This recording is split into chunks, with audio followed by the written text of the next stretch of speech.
Good morning everyone, সবাই কেমন আছো? আজকে সকালে জানলা খুলেই দেখি কি দুটি ছেলে সকাল সকাল স্মোক করছে।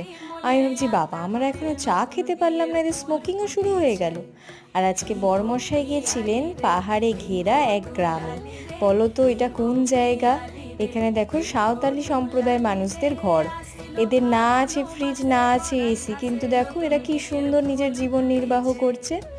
আর জানো তো, আমাকে ভিডিও কল করেছিল হাজবেন্ড। ওখানে দেখি সবাই যেরকম মুরগি হাঁস আমরা এখানে পুষতে দেখি না সবাইকে, সেরকম ওরা ময়ূর পুষেছে বাড়িতে বাড়িতে। আর কি সুন্দর সবুজে ঘেরা জায়গা, আমাকে বারবার ভিডিও কল করছে আর দেখাচ্ছে, আর আমার তো খুব হিংসে হচ্ছে। কিন্তু কি আর করব বলো, কোম্পানি তো ওকেই নিয়ে গেছে, আমাকে আর নিয়ে যায়নি, যদিও কাজের সূত্রে, ঘুরতে নয়। আর দেখো এই যে পাহাড় উঁকি মারা শুরু হয়ে গেছে। বরমশাইকে বললাম, নিজে গেছো গেছো, আমাকে কিন্তু অবশ্যই একদিন নিয়ে যেতে হবে।